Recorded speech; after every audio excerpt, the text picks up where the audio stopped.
অনেক আগে ডিসকভারি চ্যানেলে দেখছিলাম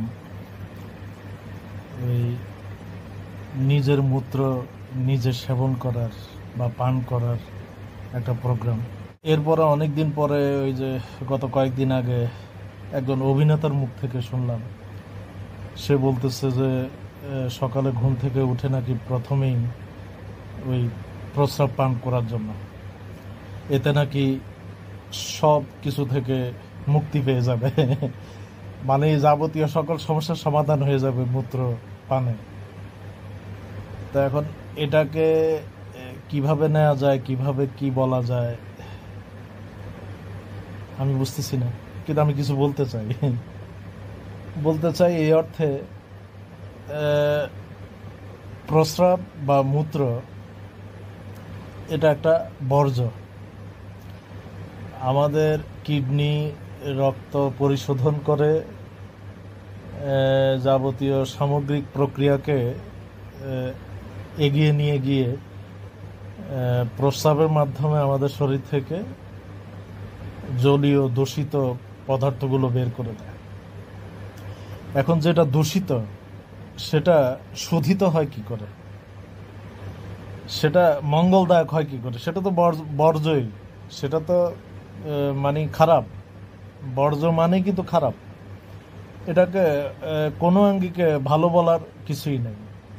তো যেটা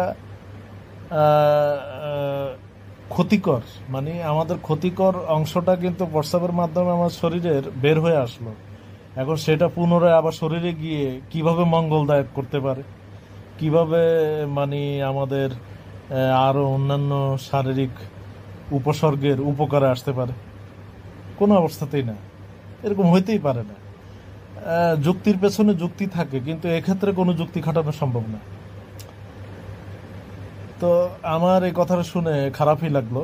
মানে লোকটা কিন্তু বেশ ভালো অভিনেতা হিসেবে প্রতিষ্ঠিত। পুরো নাম জানি না, তবে পরেশ পরেশ নামে তাকে চেনে মানুষ।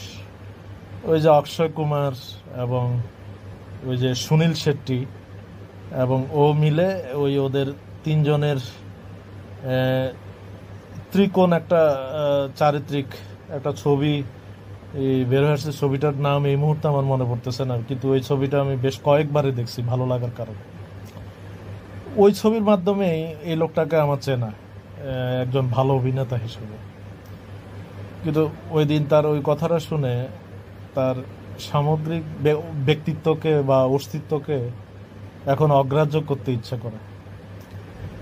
অর্থাৎ আসলে ব্যাপারটা হচ্ছে কি, একজন মানুষের অনেকগুলো ভালো বিচার থাকতে পারে, ভালো অনুভূতি উপলব্ধি থাকতে পারে, সেগুলা ব্যাখ্যার মাধ্যমে বেরিয়ে আসে, সাক্ষাৎকারের মাধ্যমে, আলোচনার মাধ্যমে সেগুলো আমরা জানতে পারি।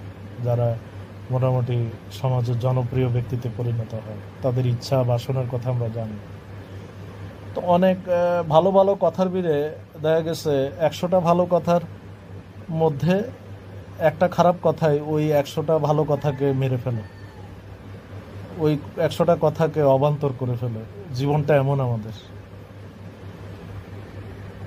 তো আমি এর চেয়ে আর বেশি কি বলবো।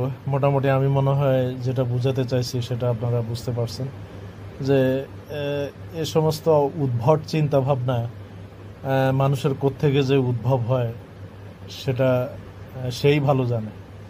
আমরা হয়তো ধারণা করে নিতে পারি অনেক কিছু, কারণ ধারণা করলেই তো আর হয় না। মানে দেখা গেছে ধারণার কোনো শেষ নাই, মন্তব্যের কোনো শেষ নাই, ভাবনার কোনো শেষ নাই, এবং জ্ঞানেরও কোনো শেষ নাই, সীমা পরিসীমা নাই। আমরা অতটুকুই বুঝি যতটুকু আমার নিজস্ব, আমরা যতটুকু আঁচ করতে পারছি, উপলব্ধি করতে পারছি, ধারণ করতে পারছি, হ্যাঁ, সাধনা করতে পারছি। তো সেই আলোকে কিন্তু আমাদের চিন্তা ভাবনাগুলো আমরা প্রকাশ করি। তো যাই হোক, আমার এই কথাটা খুব একটা পছন্দ হয়নি, ভালো লাগেনি। তো সেই ব্যাপারে একটুখানি আপনাদের সাথে শেয়ার করলাম। মানে একটা জিনিস আপনাকে বলার সাথে সাথেই আপনার ব্রেনের ঘন্টি বাজিয়ে দিবে যে এই কথাটা একেবারে অবান্তর।